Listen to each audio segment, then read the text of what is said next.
أقبل علينا هذا المدرس ولعله الآن يسمعني. أقبل علينا قال: يا ولد أنت اخرج. قلت: أنا ليش أخرج؟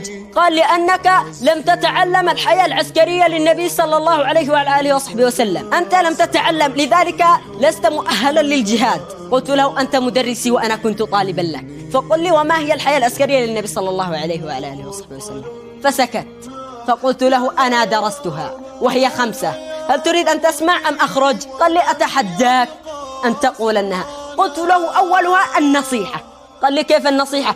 قلت له: النبي صلى الله عليه وسلم أول ما أرسل بدأ بالنصيحة: وأنذر عشيرتك الأقربين. أنا إذا رأيت من ولي أمري ظلما أو شيء نصحته بيني وبينه، لأن النبي كما روي كان يذهب إلى أبي لهب وينصح أبو لهب بينه وبينه.